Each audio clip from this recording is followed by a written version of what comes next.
I think I'm the only person in Michael Jackson's life that has not betrayed him. Elizabeth Taylor said that in 2002. She was sitting across from Barbara Walters.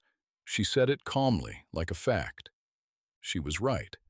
And when Michael Jackson died on June 25, 2009, she wrote, "My heart, my mind are broken. I loved Michael with all my soul, and I can't imagine life without him." 21 months later, Elizabeth Taylor was gone too. But the most shocking part, you still haven't heard it, because once you see what comes next, the details will break you.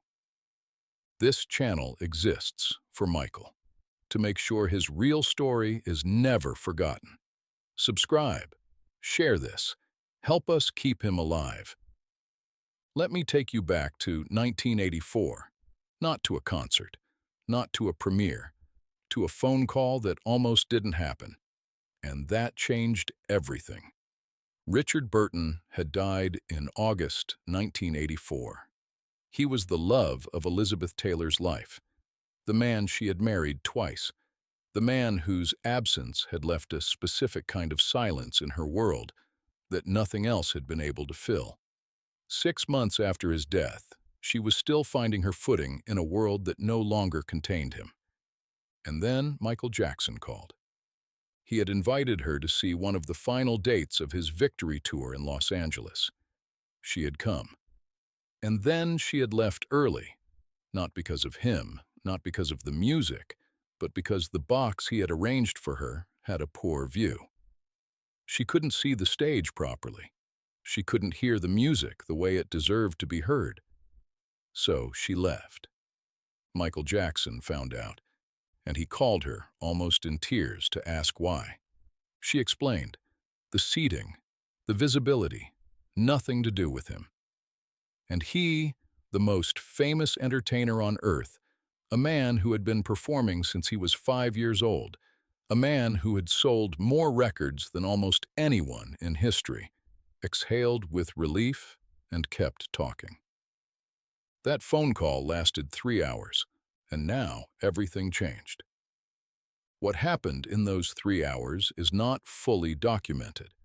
No transcript exists, no recording. Just Elizabeth Taylor's account of what it felt like to discover, in the middle of a conversation that had started as an apology, that she had found something rare, a person who understood her, not the icon, not the 8-time married Hollywood legend, just Elizabeth.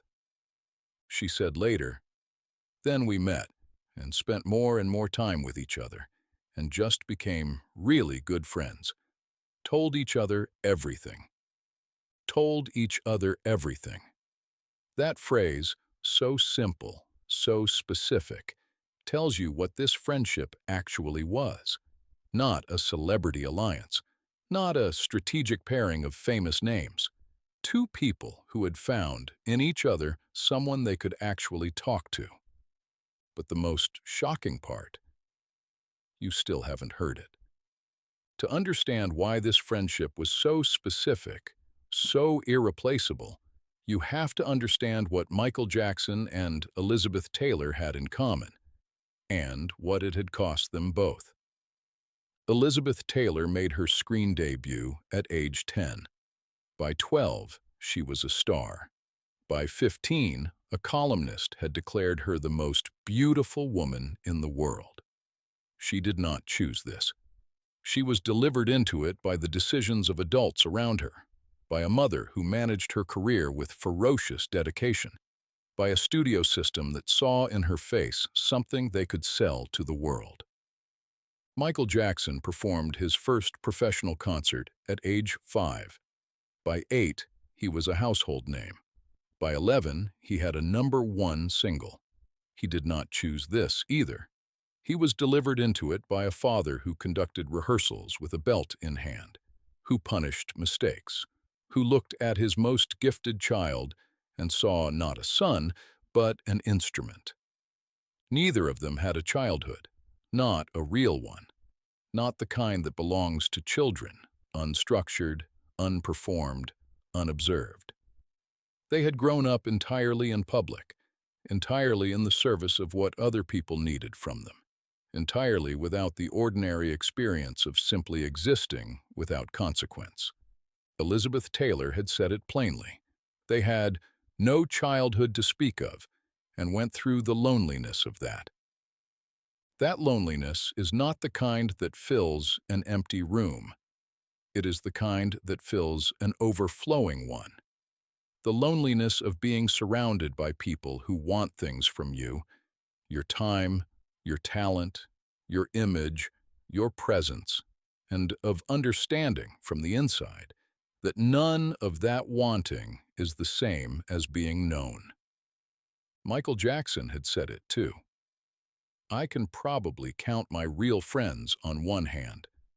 One hand. For the most famous person on earth. Elizabeth Taylor was one of those people. Wait, don't miss this detail. In 1987, Michael Jackson made one of the most significant decisions of his adult life. He moved out of the family home in Encino, the home where he had grown up under Joe Jackson's roof, where the machinery of the family's career had been built and maintained, and where Michael had never fully been permitted to simply be himself. He bought a ranch in Los Olivos, California, 5,500 acres of land in the Santa Ynez Valley. He paid $17 million for it. He named it Neverland. And Elizabeth Taylor had encouraged him to do it. She had seen what the family home was. She had understood with the specific clarity of someone who had lived a similar version of the same story, what it was costing him to remain inside it. She had pushed him, gently, insistently, toward the idea that he was allowed to have a place that was entirely his, a space where the rules were his rules, where the world came only on his terms. At Neverland, there was a suite reserved for Elizabeth Taylor. It had an enormous bed. When she visited, and she visited often, this was her room. And in one corner of the ranch, Michael had built something that tells you everything about what she meant to him. A dedicated space where her films played 24 hours a day, 7 days a week, on a continuous loop. He had built a shrine to her, not in the way that fans build shrines, with photographs and candles and memorabilia, in the way that someone builds a shrine to the person who taught them what it feels like to be safe. You still haven't seen the biggest surprise. When the 1993 allegations against Michael Jackson erupted, when Jordan Chandler's family filed their accusations, and the world descended on Neverland with the specific ferocity that only a celebrity scandal can generate, almost everyone in Michael Jackson's professional and personal orbit began to calculate their distance from him. Managers reconsidered. Business partners became cautious. People who had spent years benefiting from his name began quietly assessing what association with him now cost them. Elizabeth Taylor did not calculate anything. She went on television and said, "I know he is innocent." She had stayed at Neverland. She had been there on the nights that were later described in testimony and accusation. She had seen for herself what those evenings actually were, and she went on record with what she had seen. There was nothing abnormal about it, she said. There was no touchy-feely going on. We laughed like children.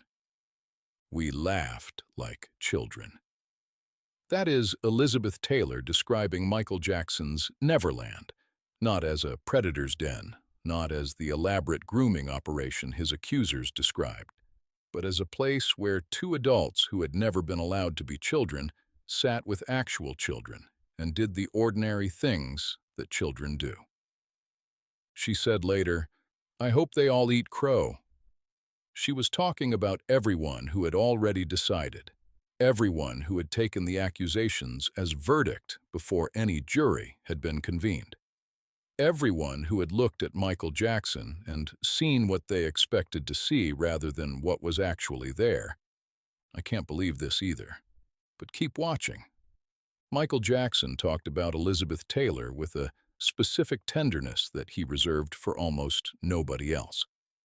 The words he used when he described her are unlike the words he used to describe anyone else in his life. He called her Mother Teresa, Princess Diana, the Queen of England, and Wendy. He said, "She's a friend. I can really relax with her because we've lived the same life and experienced the same thing." He said, "I love Elizabeth Taylor. I don't think anyone understood how much." That last sentence. I don't think anyone understood how much. This was a man who had spent his entire life performing for the understanding of the world, performing love, performing joy, performing gratitude, and who had found, in one specific person, someone he did not have to perform for, someone who already knew, someone who had lived a version of the same story and who did not require him to explain it. He could relax with her. That word, relax, might be the most significant thing he ever said about another person. Because for Michael Jackson, relaxation was not a default state. It was a specific achievement, earned in specific company, available only to the people who had demonstrated that they were not going to consume him. Elizabeth Taylor had demonstrated that, 30 years of demonstrating it. And here's the thing no one ever talks about. Elizabeth Taylor made one of her final public appearances at Michael Jackson's memorial service on July 7, 2009. She arrived in a wheelchair. Her health had been declining for years. The physical cost of attending, the effort required, the exposure to public scrutiny at a moment of private grief was significant. She came anyway. She sat in the front row. She did not speak publicly at the service. She did not need to. She had already said everything that mattered in the years before, in the interviews and the statements and the private conversations that nobody had fully recorded. After the memorial, she wrote on Twitter, "My heart, my mind are broken. I loved Michael with all my soul, and I can't imagine life without him. We had so much in common, and we had such loving fun together." And then, "I don't think anyone knew how much we loved each other." That sentence is the most private thing Elizabeth Taylor ever said in public, because it contains within it a specific grief, the grief of a love that was real and deep and mutual, and that the world had consistently misread as eccentric, as strange, as something requiring explanation. It did not require explanation. It required only the understanding that two people who had grown up in the same impossible circumstances, who had both been consumed by the same machine, who had both paid the same price for the same extraordinary gift, had found each other and had held on. Ask yourself what it means that Michael Jackson's closest friend was a woman 27 years older than him who had grown up in a different era, in a different industry, under a different set of pressures, and who understood him more completely than anyone else in his life. Ask yourself what that says about the specific nature of the loneliness they shared, about how rare it is to find someone who has lived the same story, about what it costs to go through the entire machinery of global fame and come out on the other side with one hand's worth of real friends. This is what no headline ever captured.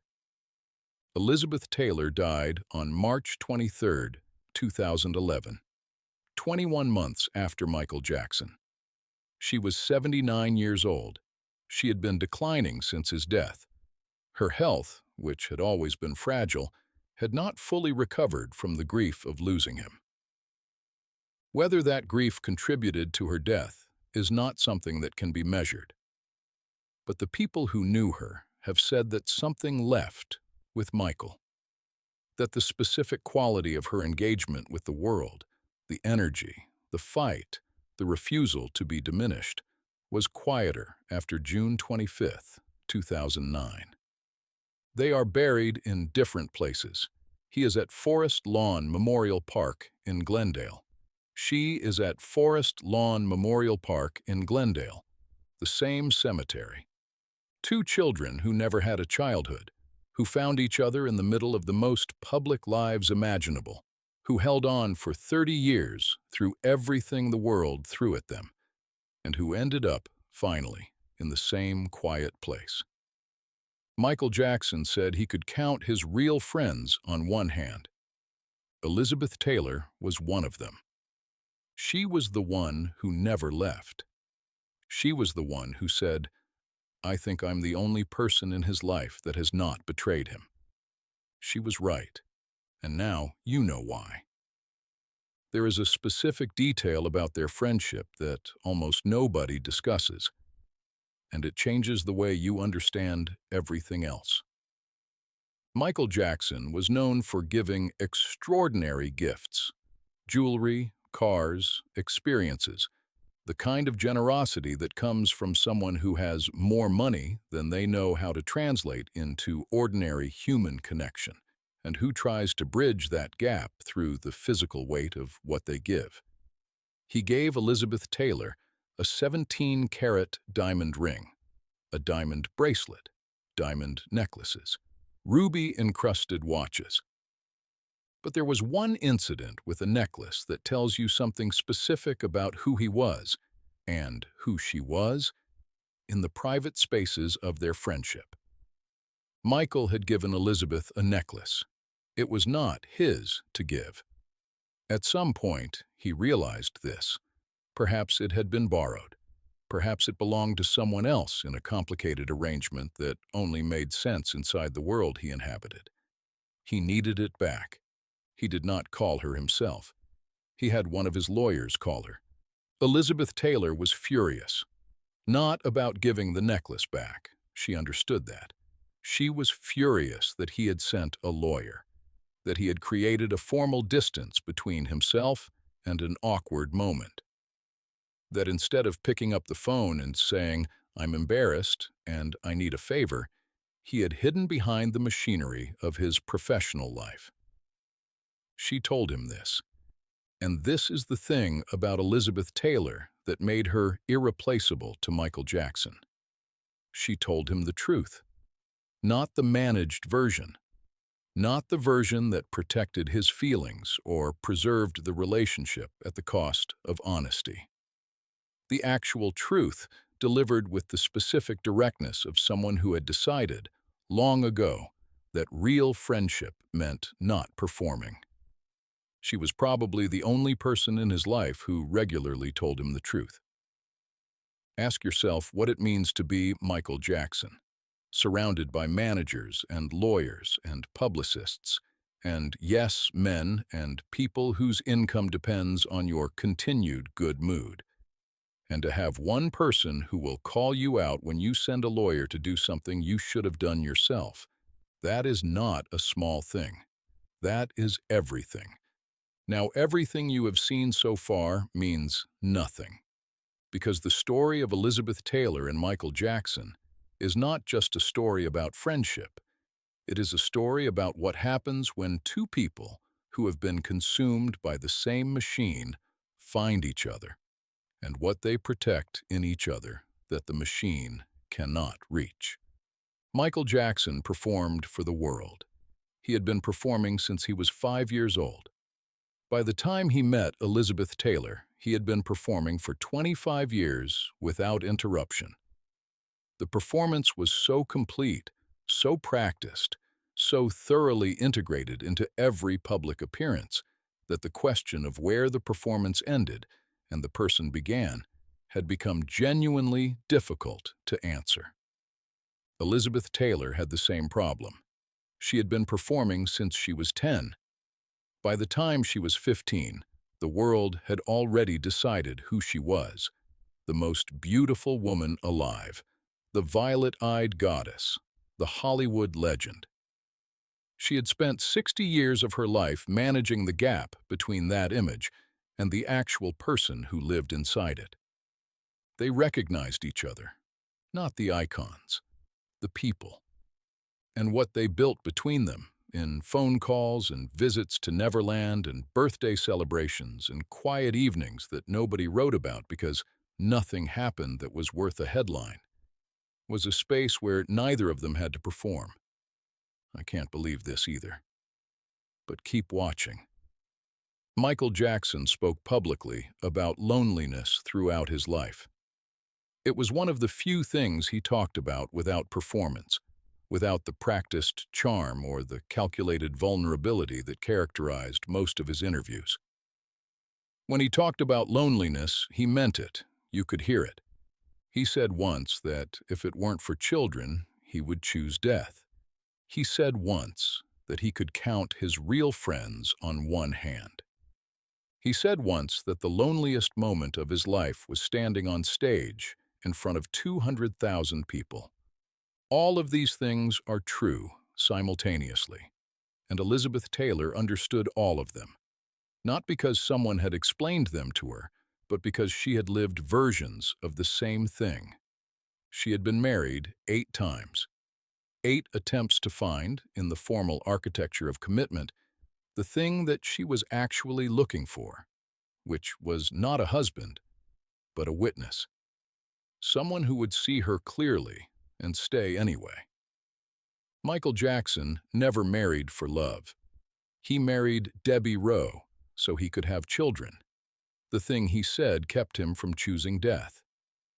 He had been briefly, genuinely married to Lisa Marie Presley, but that had unraveled under the weight of everything their lives brought to it. What he had with Elizabeth Taylor was something that did not require a formal structure. It was simply the presence of someone who knew him, who had always known him, who would continue to know him, regardless of what the tabloids said or what the allegations claimed or what the world decided. And here's the thing no one ever talks about. Elizabeth Taylor attended Michael Jackson's 2005 trial. Not every day, but she was there. She sat in that courthouse in Santa Maria, and she was visible, deliberately, pointedly visible, because she understood that visibility was a form of testimony.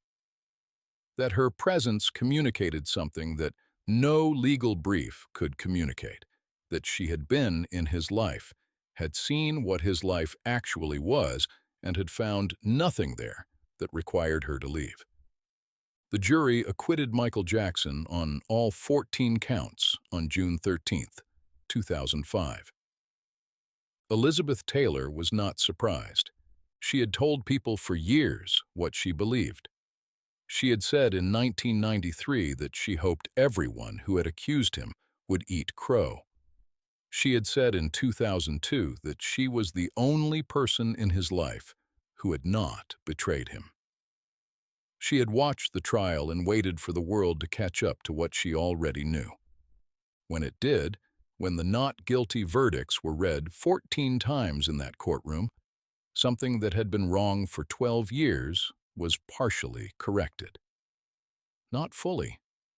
The damage of those 12 years, the financial collapse, the psychological cost, the permanent alteration of how the world perceived him, could not be undone by a verdict.